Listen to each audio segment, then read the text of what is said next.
bulie ya elu tie jide nke oji na-aga n'iru biko ka anyị gbakọ kịta wee kele n'Eze-Ana Eze-Ana ga-adị Eze-Ana Ugochi Eze-Ana Ugochi tubelu nwoke ọma na oraifite ị ga-adị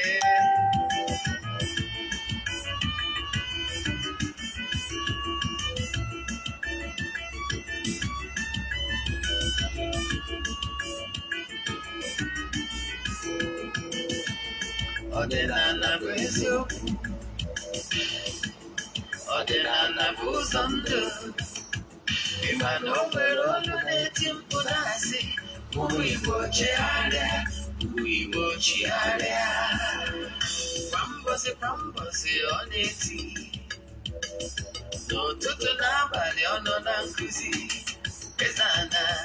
Eze-Ana Ugochi tubelu onye ọma na oraifite onye mgbasa ozi ọma ọdịnala gaba n'ihu Eze-Ana Ugochi tubelu onye ọmanye ji eme ọnụ ọdịnala bụ ụzọ ndụ gaba n'ihu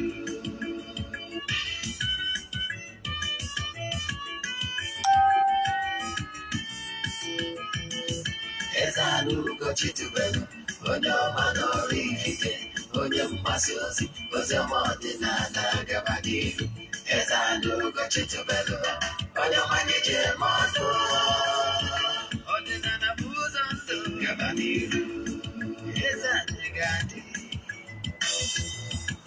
Ugochi tubelu ga-adị Ugochi tubelu temple ọ ya adị maka na eziokwu anwa chacha ndị okenye ga-adị front and back ndị ochie anyị front and back fada si kara aka gwara ụmụ Igbo si anyị rapụ nke anyị na nke faka mma bụrụ Baịbụl bịa akwụkwọ akụkọ efekwa chọọchị fa okpuru ụka abịa mana Ugochi tubelu ekweghị ekwe Eze-Ana si na ọma mpe ọdịnala ọmanwụ chacha oge ọbụla ọ na-eti ọ nọ na nkụzi Chukwu abịa agba ume ọdịnala ya dị Eze-Ana Ugochi tubelu onye ọma na oraifite onye mgbasa ozi ọma ọdịnala gaba n'ihu onye maka anyị alụ ọrụ taa onye ka anyị alụ ọrụ taa so mana anyị jecha mmiri ọtụtụ ọma na ụmụ ọdịnala Igbo sorry for that distraction anyị abịakwana n'oge awa nke eziokwu afọ mbụ Ogbuefi EZE-ANA Ugochi tubelu na oraifite abụ m onye isi nchụaja na Ugochi tubelu na temple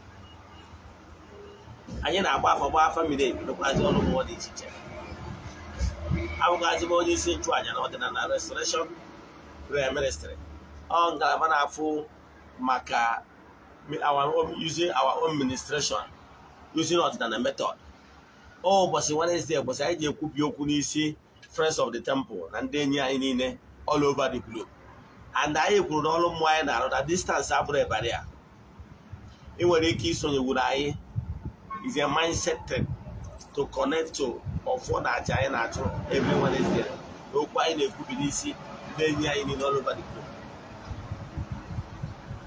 nke ọzọ bụ na mbụ onye mgbasa ozi ọdịnala Igbo you can call me an ọdịnala evangelist I will answer yes you can call me an ọdịnala evangelist I will answer you ka bụ ihe kwesịrị ịma my mission is to help people live better life n'ụbọchị taa n'oge awa nke eziokwu ihe anyị ji bịa n'ụbọchị taa bụ ihe niile ị kwesịrị ịma gbasara Akaliogheri kedu ihe bụ Akaliogheri ndị ụka ọbịa gbọrọ ha evil spirit how are they operating in our lives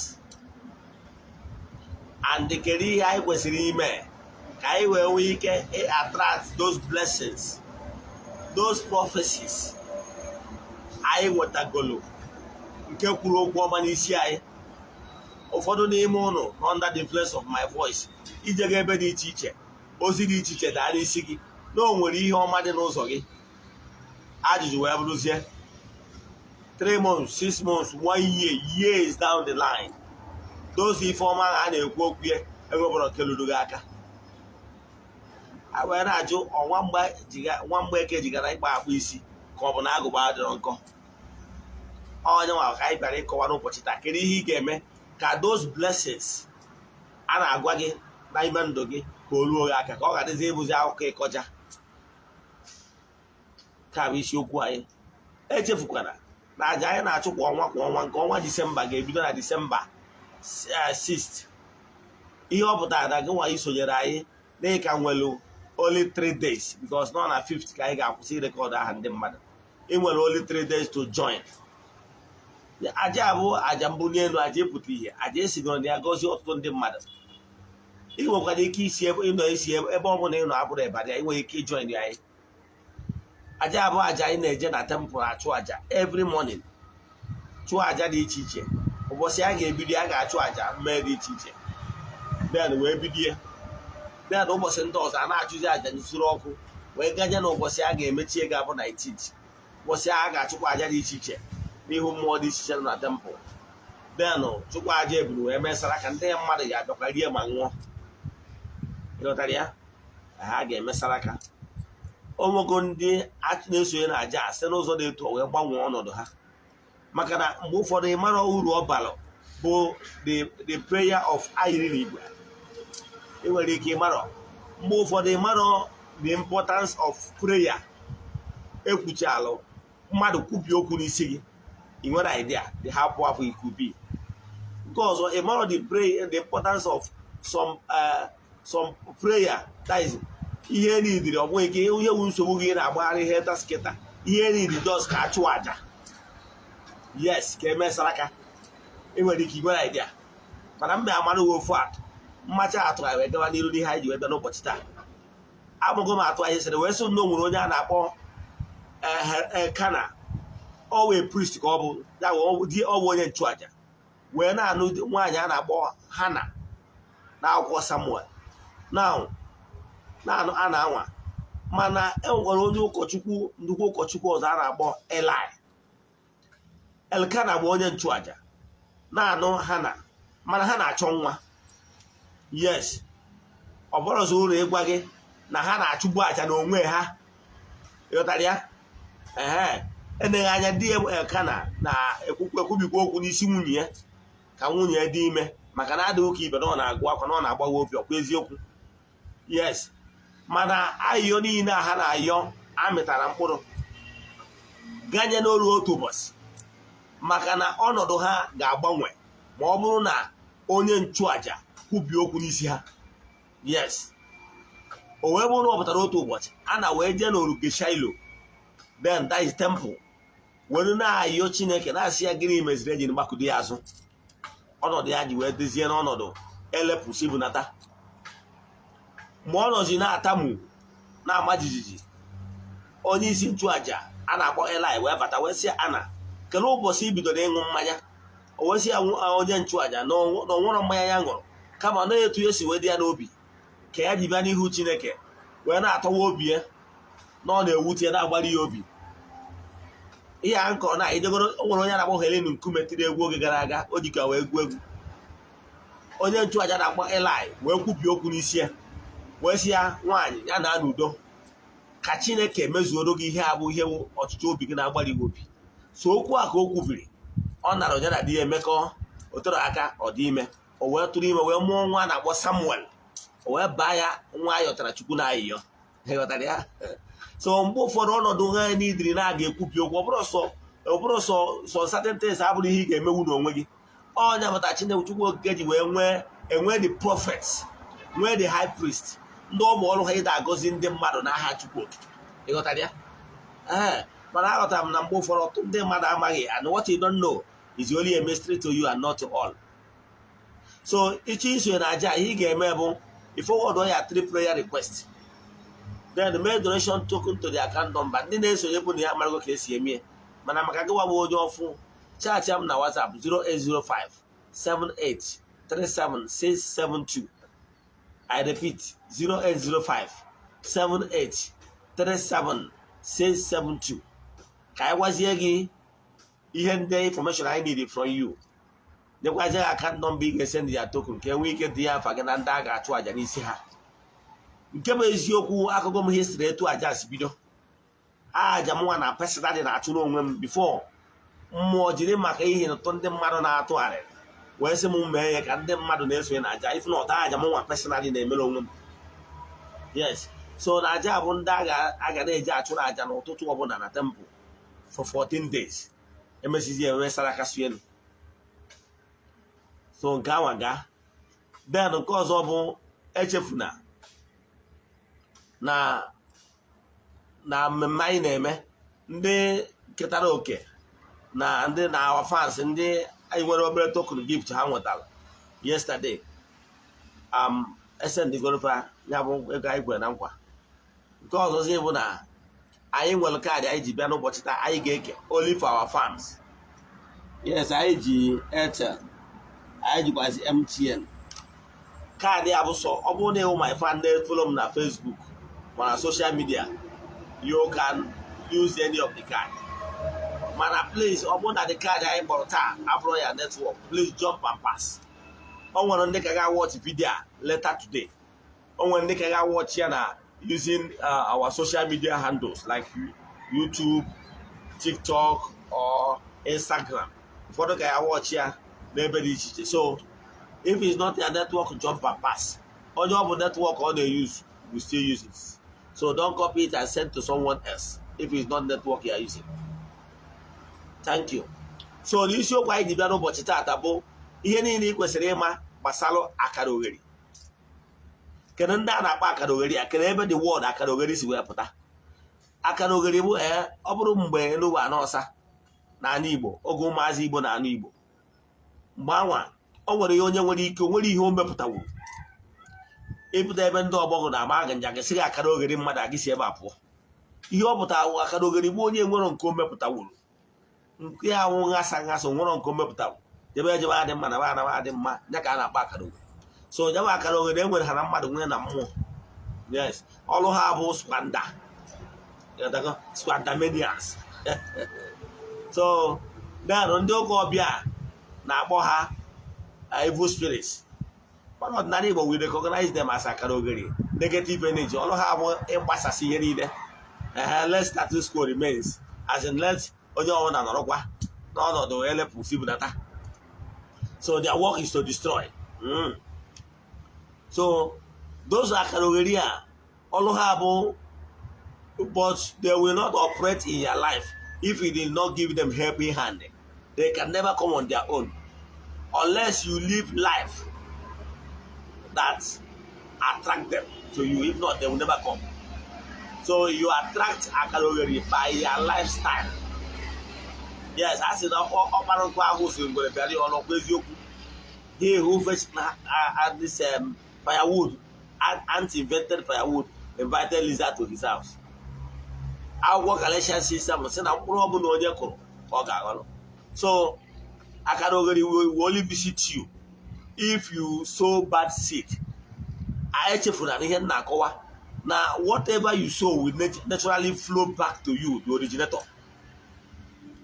Don't check some people that maybe you think that some people are living an immoral life and are still progressing. You don't understand. I want to give you spiritual download of how things work. You understand? Our lifestyle a man in bastardize every good day. Some prophecies, both whether man or ordinana. Eba gwara gị n'ihe ọma dị n'ụzọ gị. Then ajụjụ bụrụ ụzọ kedu ihe ị ga na-eme ka ya bụ ihe ọma ndị a wepụta ihe. Is one thing ihe ọma dị n'ụzọ gị. Is second thing ka ihe ọma abịa na mmezu. And the whether ihe ọma ọ ga-abịa na mmezu depends on your lifestyle. Ghọtara ya? O nwere ebe Jizọs na-ekwu okwu n'akwụkwọ ndị ụka ọbịa. Ihe nji eji ya ama atụ ka m nwere ihe mama araghị atụ. O wee sị na ọgha mkpụrụ, yes, gara mkpụrụ na akwụkwọ Matiu sị na ọgha mkpụrụ gara mkpụrụ. Ụfọdụ mkpụrụ ọ gara echefura na onye gara mkpụrụ abụ si from one source, and mkpụrụ aghara si na one source. Mana whether ma mkpụrụ ahụ ọma ọ ga-amịta mkpụrụ depends na ebe ọ dara. yes o wee sị na ọga mkpụrụ agha na mkpụrụ ụfọdụ daa n'ogwu mgbe ha na-eme ka ha tolite ogwu kpagbuo ha challenges of life. Ọzọ na ụfọdụ daa na ana kpọrọ nkụ they couldn't germinate at all. O wee sị na onwekwara ndị daa na ana dị mma ha wee bie ezi mkpụrụ. No matter ihe ọ bụla e prophesize n'isi gị, ọ bụrụ na your innermost atmosphere is not conducive to make that, to anchor that grace down to you, it will never happen. If you like, keep going to one ministry to ministry. I want to know about general crossover night last year. I want to know how many get married in 2022. When the 2022 is about to finish and nothing happened. I put on only for off. Mana no for off. We yes ya ku. Mana go one on from your own end. Can you see kwado? Yes. Ọtụtụ n'ime ụnụ lifestyle enyego the Akaliogheri helping hand to bastardize whatever goodies that remains in your life. O si na etu isi kwado ka mma alụghị atụ ndị agwụgwọ gị na ndị ahụ ndị nwe ndị Akaliogheri na ha bụ spartamania aka ọbụla inyere ha aka onye wetara ewerusie. So if you don't want to attract them in your life, live modest life. Forget about people you see that you think that they are enable, but they are progressing. I have story and reason for those ones. Never you allow your life to be among the lazy people. Yes, there were some people naturally they are lazy, and for the fact they are lazy, they keep attracting lazy spirit around them. Your lifestyle, you can decide to sleep off your your betterment, your destiny. You can fuck your destiny away. Don't tell me that some people are doing the same thing. Some people are fucking sleeping around. They are yet. Why are they sleeping? Why are they still progressing? Why they are sleeping around? Some people, that lazy minds always they always look for excuse for them to remain in impunity. Let me tell you, if you are looking for people that sleep around every time they are on sex, every time they are lazy people. There are those people that are jobless. Yes. They are the ones that will take tramadol. They are the ones that will take all manner of illegal drugs in order to die in sleeping around. Because for them, they thought that by sleeping around or taking other substance drugs, it will help them to go extra mile. And for them, going extra mile with a woman, for them they are thinking, for their mind, they are thinking that goodies will follow it. Maybe they are sleeping with a sugar mommy. They think that by so sleeping their life away, will attract benefit for the woman. I can tell you, it doesn't work that way. Those successful we are seeing, believe in me, don't sleep around like lazy minds. Go to me anywhere. Those successful people you are looking at mine. If I ask you that, you will say politicians. Those ones, you see them, they have side chicks. Some of them don't sleep around the way lazy mind do. A lazy mind in 1 month might be sleeping with so many ladies, and he can sleep in multiple times. But those rich men you are seeing, some of them normally keep side chick for fun. Yes, some of them don't sleep the way you are sleeping. Some of them, once in a while, they are always going to Dubai or Rojawa. Always got 2 weeks at Dubai or once go to Rojawa. You always have ego that my lazy minds visited the lazy minds before Chief when he came here about a time, you know. Come on, Ramadan, on yes, Yangona, go wherever because he's a lazy mind. Those rich men in have one time for those seasons. Oh, when they kill 1 year, when they get that side chick going well, when they kill once in 3 months or 4 months, 1.5 years. But lazy mind, sleeping your destiny away. Magana gwara ọtụtụ n'ime ụlọ ndị agha ihe na-achọ ọ bụ ihe na-akụzi nkụzi ha na-achọ loophole. Yes, ihe ọ ya agwa na ndị rich. Ụfọdụ ndị rich nwere ike ịbata hotel room ya ihe ọ chọrọ those side chick will bury a massage ya sleep off tomorrow morning again. That is them. So it's not an excuses. You understand? So some of them are not even doing the way you do. For lazy minds, they change them like clothes. And they don't mind, without knowing that changing all those things attract oracle and the Akaliogheri to you. Because the person you are going out might be going out with another person. So what am I saying? Don't give excuses. But rather, I will give you some examples, people that have already slept their destiny away. Let's use Joseph. Yes, let's use Joseph. No money as a yardstick. Yes, Joseph Arema. That Jewish man. Yes, that Jewish young man. One Jacob. Yes. Joseph was destined to be great man. No more gonna acquire number the teacher. Omunye notice ya out of jealousy. Yeah, jealousy is everywhere. Yes, but I can tell you, if you remain in the state of grace, some people's jealousy cannot stop you from becoming what you need to be. It can be delayed, but it can never be denied. In fact, sometimes even their jealousy will hasten up things. Lift. So destiny indeed look careless about them. They can never stop what you deserve. Yes. They can the negative energy can use them to take away what is originally yours. But for the fact that you are not prepared, those things can naturally be taken away from you. You know why? All go and give with the hand. So your goodness can be taken away if you do not cherish it well, as in protect it, cherish it, and work it out. It can be taken away from you. Man,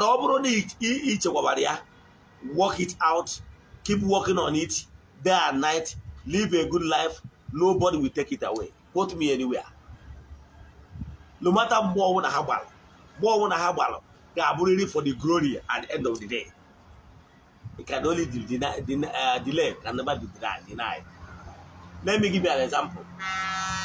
Mgbe Joseph, ụmụnne Joseph bido nwa anya ukwu, nwebe ntaji anya, nwebe ekworo n'ịkpa asị n'ebe Joseph nọ. For their mind, they thought that if they sold the young man out, that everything would just end like that. They sold him out. What happened? When they sold him out, this young man, Joseph, did not even deter him.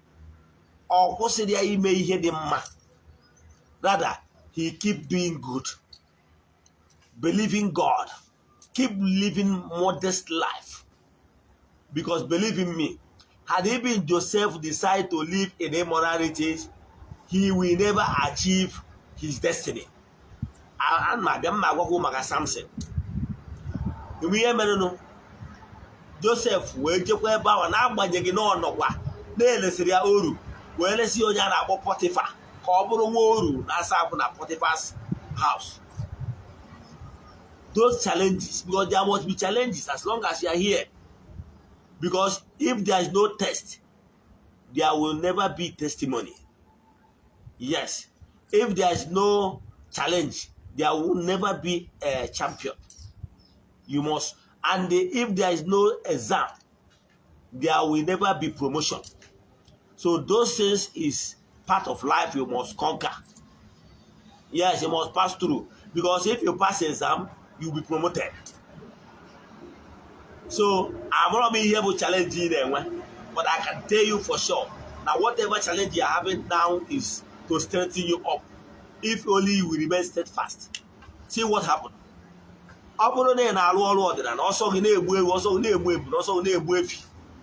But you did not pay attention to your spiritual life. You didn't even dare to sort of hope one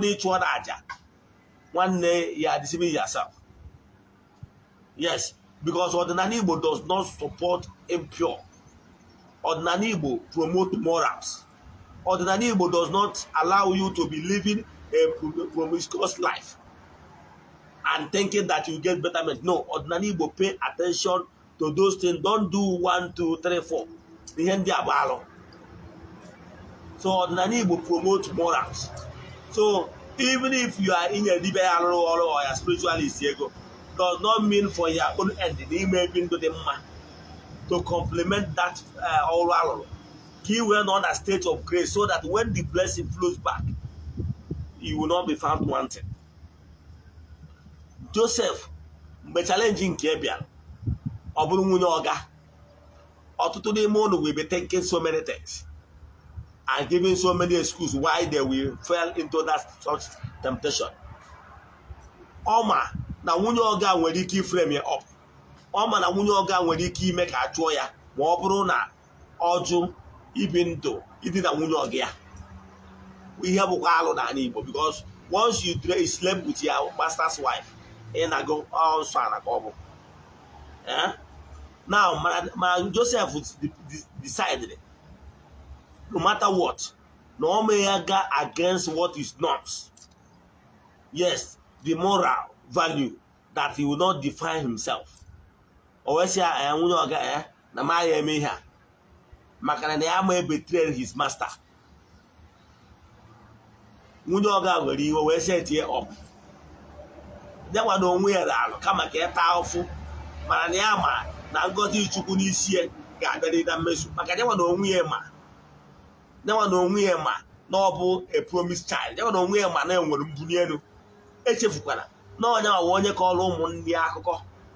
A 2 young as we broke. Well, all can Munian daughter about where they so ma. Niabo some personality. So go on in the mania. Ebuguru Gamma knows all the teacher, whether Mafa or prophecy. The Yoma knows so you are already in the known. No, when Yoma knows on it. I don't know where Cusitabo. Kiri game make a Mama or Wolf for Isigi, Piana Bish. Call a Ebu a jack or what's a Yoman dia, the Rosoli. Joseph, well, Kudori, you also want to have no name. No come on the image or mother. Come on, carry an image or Chineke. Major Iwardina. Joseph, a wet here no number. But to cut this whole story short, Emesial, Mbunienu Weburi Joseph, Mecha Weputi, Nke Mecha na Joseph Mecha Buru Pharaoh, na no but also. Yes, Makana, Emery only is in charge of food stock. A Mecha Pharaoh living Pharaoh, or Buzier the reigning Pharaoh. So yen na check wala gebo na ga ebuni genu even in the midst of your enemies. Ni yoni ne wo kegi ga elu ga aka ma ọ bụrụ na you decide to we sleep where your destiny away. Ọ bụrụ na ọla hụ wuti nwunye ọgụ ya nke mbụ ihe ọpụta bụ no deviate go from God's original plan. Ịdị na nwunye ọgụ ya o nwere ike nwunye ọgụ ya na-ebinye ya ndị dị mma ọ na-eri mana o lose go the track. Ọ ma nọzi na steeti ebu ihe Chukwu chọrọ ka ọ bụrụ.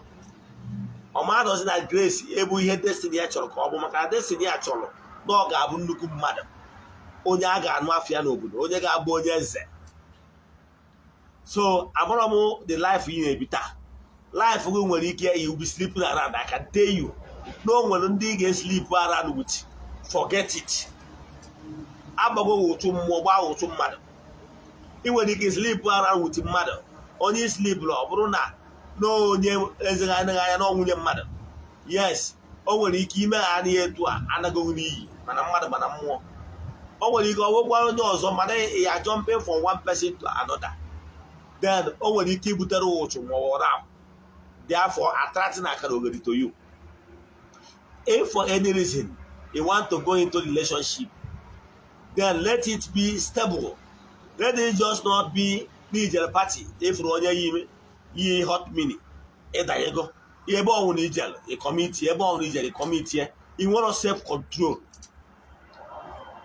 It will give Agara for the moment, but I can tell you it's a matter of time. You ain't no money now, those who got caught. I was doing well before, but now everything crumble. When you are doing well, can you get the lifestyle? Ibiri, ga-eme ka those doing well continue. You are doing well, yes, but your lifestyle, your life you be with after you are doing well when you keep here responsible for whatever that is happening to you at the moment.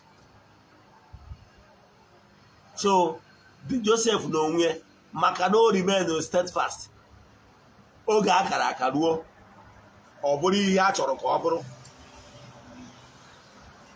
ọ bụrụ na egwu eziri ozi ọma n'isi gị mana ị nọ na state of grace ihe ọ bụ na ya spiritual arena, your spiritual vibes has been corrupted.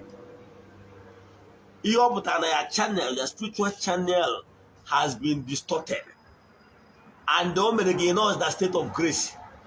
O nwere ike mgbe ihe ọma ga-abịawaziri gị ịbụrụgo onye agbara ụtụ ndị adịrị ụzọ gị nwere ike ime ihe niile a kwesịrị flow back to you.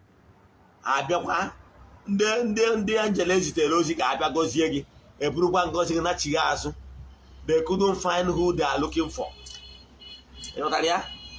Mgbe ahụ ịchọba onye ya asị na ọnya na-eme gị ma ọ nọ ya ọnkụ ma ọ nọ onye nke a ma ọ bụ na onye nke ọzọ ga-agba ofe ihe ama. Nke ọzọ gwazi ihe ama bụ o nwere onye a na-akpọ Samson. Echefuna na Samson bụ onye ezigbo a great personality kwesịrị ịbụ a leader, the strongest man on earth, kwesịrị lead his people against ndị ilo ha. Ọ kwesịrị ịbụ onye eji ama atụ n'obodo. Echefukwana Samson is a called one. Yes, he was called because even before Samson was born, a prophesied na ga-amụ Samson. Abịa gwa nne na ga-amụ Samson na nwaanyị amụ ga-abụ a great personality.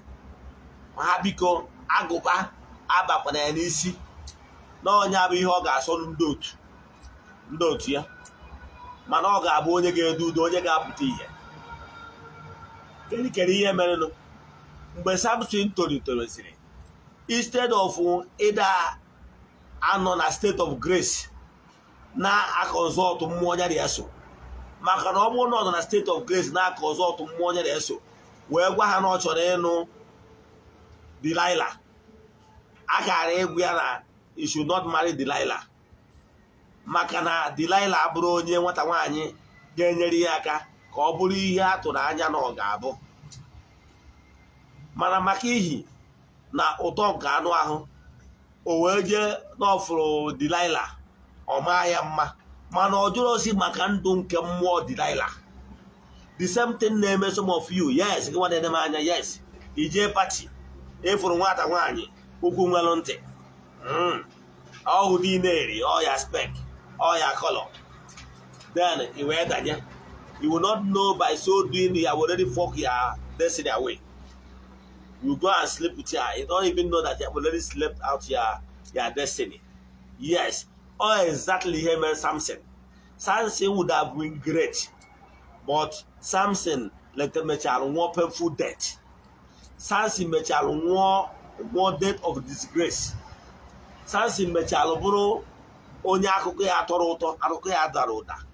And Samson mechara nwụọ ọnwụ as onye fulfilled the purpose why he was sent. So in total, Samson's existence like a total failure. Yes, it can happen to you. Yes, if you decide to live your own life according to you, you allow canal ndụ anụ ahụ ka ọ na-achị gị. Ndụ anụ ahụ ịchị gị nwere ike bastardize everything about you in the spiritual arena. By so doing, kedu ihe ị ga-enweta n'ikpeazụ bụ ịta ikikere eze. How do you measure? You see nwaanyị na-efuru nwaanyị, you jump, you see you jump n'ụdị na-eri n'ihe ụka na-azụ ụka. You are deceiving yourself, because by jumping, changing them like clothes, you are changing radiation. It's like a chameleon. Mgbe your state of mgbe amara ga-abịa, ndị angela ga-ebinye ngozi gị ga-abịa. They will not find you. You know why? Because you change radiation like chameleon. Maybe in the spiritual, Your color, original color is blue. But because of your lifestyle, mgbe ha gara abịa nwere ike ọ bụrụ red. And they will shake head and say, na onye a gwara ha bịa gọzie abụrụ red, not blue. Mana ọ bụrụ because of your lifestyle agbanwego ọnọdụ gị, yara iyu. Ịpụtazi ihe na-akụ ọta, ị nwere ike emesizie, ị na-eblame onye lụrụ ọrụ, ị na-eblame dibịa gị ma ya spiritualist or even ya pastor. Mana ichefuzie na ọ bụrụ ya priest or ya pastor ga-edetermine ihe ga-eme na ndụ gị. Yes, ọlụ ha bụ ikwu ihe asị ha kwuo. Mana onye ọ bụzi ọlụ ya ime ka ihe ndị ahụ ekwuru bịa na mmezu bụ gịnwa. Yes. Mgbe a bịazi ozi na-aga amụ Samson, onye ziri ozi kwuru okwu na Samson ga-abụ nnukwu mmadụ, na ọ ga-abụ onye ga-azọpụta obodo ya, na ọ ga-abụ onye ga-edu ude, onye ga-apụta ihe. Ozi a kwesịrị ịpụta na mmezu, mana o mezurozi maka na Samson lifestyle did not allow that message to come to fulfillment. I'm not being here that pass through. I'm not like a lifestyle, but I can tell you, stop giving excuses. No nwere ndị na-eme ihe ọjọọ ha na-aga n'iru. Jee watch ya nkuzi m na YouTube ebe nkuzi gbasalo kama ebe nkuzi gbasalo reincarnation. I think ị ga-enweta reason why some people are living in impunity, yet things are still moving for them as we speak. But they don't know about what will happen to them in years to come. And we're reason for everything. So Samson and Agwage died a painful death because all happens to him is or the akome. Therefore, all the go deviated from the original plan. All the way face that humiliation. So go on. Osini in Ezri Obaro the name and I don't think he goes in the home and the home are the your lifestyle can najo. Your lifestyle will deserve the human diapity. Samson were know the Delilah. A usual Delilah will destroy your Samson. I'm money in a bunisi Samson, I doesn't amazing. I'm not here with Delilah and Mendogi. It could be your lifestyle, it could be your immoral behavior, it could be like those things are Delilahs of your life. That are the thing destroying you. You might like my advice, you can take it or leave it. But what am I telling you today? Boom, now life in a be now attract target negative things. And those life you are living can destroy goodies flowing to you or original plan in your life. Ihe na-ebute Akaliogheri mgbe ị bịa bụrụ nwoke na-practice homo ma mgbe ị bụrụ nwaanyị ị na-practice lesbianism mgbe ụfọdụ ndị mmadụ n'ụwa taa na-edi na-ekwuzi anụmanụ mgbe ị na-eme ihe ndị a ị na-ebi life that is not according to natural laws. Therefore, you will attract those beings, those spirits that are impure, those spirits that are negative energy, those spirits that ensure that whatever you sow is what you reap, because you have already introduced distortion. O nwere ndị ka na-alahụ kịta nwoke na nwaanyị ejesi n'ebe ekwesịrị ka e wee na-enwe mmekọ nwoke na nwaanyị wee na-enwe mmekọ ihe ị na-ebring you with distortion. Yes, distortion anyị na-ebring will destroy you, because distortion you are bringing in your lifestyle will attract negative energy. Akaliogheri, because your work is to bring in back whatever you sow. So if you don't like what is happening around you right now as we speak, enwere ike na ngwurube nna gị ọ bụrụ ngwuru ihe dị aṅa na-eme because of ihe metalụ mgbe gboo. Man, I can tell you can liberate yourself. Yes, you can liberate yourself because your lifestyle. Your lifestyle must change. You must change your lifestyle. By so doing, you will be attracting beings from the better region, from the light region. Therefore, recreating your story. Therefore, recreating what will happen in your life. But when you refuse to live a good life, for a good life that will attract goodies, then you will remain where you are. And whatever that is arrow, whatever negativity that is coming to your people because of lifestyle will still reach you. because you already hear me. So if you don't like what is happening to you, you like blessing, you like favor to locate you, start from today to live a good life worthy of emulation. Now, I call card IG webia. I'm going to IG. I have been at Airtel. Airtel, remember, card I na call card 500. Airtel airtime. Airtel is 13240992 83007000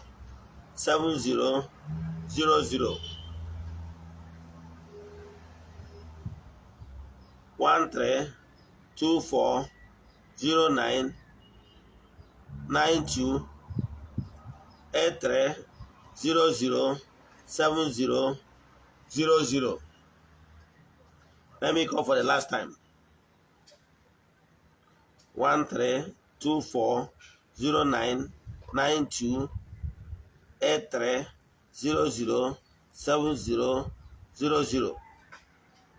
This is for Airtel. Sorry. Okay. I should give you a kwa aka n'ọnụ ụzọ nwee n'ebe ahụ ka onye ọ discharge.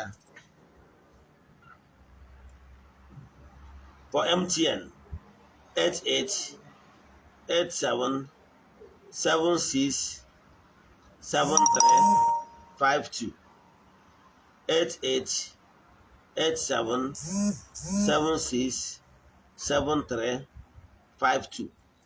Let me call MTN for the last time. 8887673752. N'aha Chukwu Okike nke pụrụ ime ihe niile, ekwubie m okwu ngozi n'isi ndị niile, my viewers all over the world. Ebe ọ bụla onye anọ na under the influence of my voice, asị m na distance abụrụ ebara ya. Ebe ọ bụla onye anọ na wee nọ na mwute maka ọnọdụ o tinyegoro onwe, let all of them that are sorry for messing themselves up in the past, as long as they are sorry and they have repented and willing to do restitution, may their sins be forgiven. Let every lost thing be restored. Let their favor and their blessing be restored. N'aha Chukwu Okike nke pụrụ ime ihe niile, onye ike niile si n'aka ya abịa. Say sorry. Oga, onwe onye discharge ya? Okay. Okay.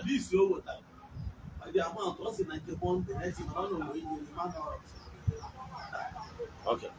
So I don't. N'aha Chukwu Okike nke pụrụ ime ihe niile, n'ụbọchị tata ihe sonyekwara anyị n'oge awa nke eziokwu echi niile bụ Saturday by 10 a.m.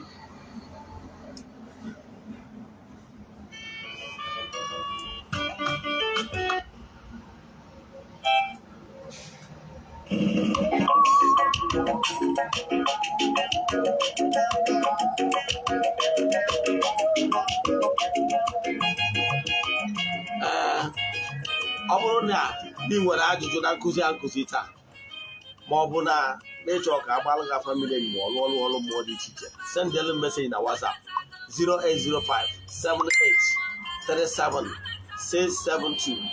I repeat 08057837672. Ị na-enecha vidio tụsara ya ndị ọzọ, onye abụ ihe ị nwere ike ime to save your brother and loved ones. Agazie.